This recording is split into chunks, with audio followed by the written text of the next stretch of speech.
అందరికీ నమస్కారం. నా పేరు నక్కా నారప్ప. వైఎస్ఆర్ విద్యార్థి విభాగం పుంతకల్ నియోజకవర్గ అధ్యక్షుడు నేను.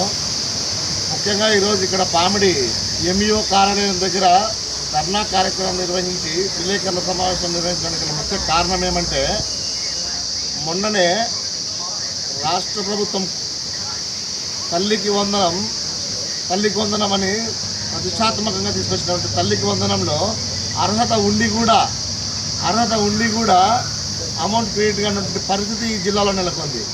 దాదాపుగా 41,000 మందికి ఈ జిల్లాలో 41,000 మంది అర్హత ఉండి కూడా, ఎలిజిబుల్ లిస్టులో ఉండి కూడా అమౌంట్ క్రియేట్ కాలేదు.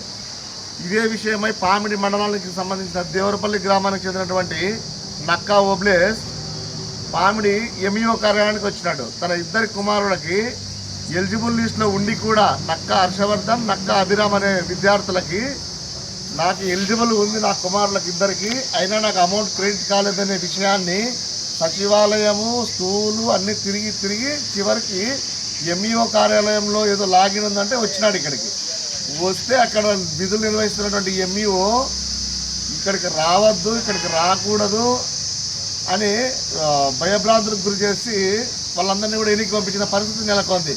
మేము ఎంఈఓకి ఒకటే అడుగుతున్నాం, ఏమయ్యా మీ అబ్బాయి జాగిరాయిదని అడుగుతా ఉన్నాం. నువ్వు ప్రజలకు పని చేసేకున్నావా, లేకపోతే నీ ఇంట్లో సంసారం పెట్టుకునేకున్నావా అని అడుగుతా ఉన్నాం మేము. నువ్వు ఒక వ్యక్తిని నిన్న ఎన్నికి పంపించినావే, ఆ వ్యక్తి ఎవరో తెలుసా నీకు అడుగుతా ఉన్నాం. 10 సంవత్సరాల నుంచి నువ్వు పామిడిలో ఉద్యోగం నిర్వహిస్తూ ఉన్నావు, నీకు కొంచెం కూడా జ్ఞానం లేదా అని అడుగుతా ఉన్నా, కొంచెం కూడా అవగాహన లేదా అని నేను అడుగుతా ఉన్నాను. నేను ఈ రోజున నీవు దేవరపల్లి గ్రామంలో ఒక పెద్ద కుటుంబానికి చెందినటువంటి వ్యక్తి అతను, నువ్వు బయటికి వెళ్ళమని చెప్పినటువంటి వ్యక్తి అతను.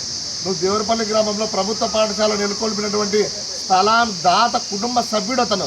నీకు ఈ మాత్రమైన జ్ఞానం ఉందా, తెలుసా అని అడుగుతా ఉన్నాను నేను. నీకు తెలిసిందల్లా ఏమంటే ప్రైవేట్ యాజమాన్యాలతో డబ్బులు తినడమే తెలుసు నీకు. ఏ ప్రభుత్వం వస్తే ఆ ప్రభుత్వంలో ఇది చేసుకుంటూ పోతా ఉన్నావు నువ్వు 10 సంవత్సరాలైంది ఇక్కడ ఉండి. నేను పై అధికారులకు ఒకటే అడుగుతా ఉన్నాను, సార్ దయచేసి ఈ పామిడి ఎంఈఓ చేయడానికి వెంటనే సస్పెండ్ చేయాలని కూడా మేము అడుగుతా ఉన్నాం.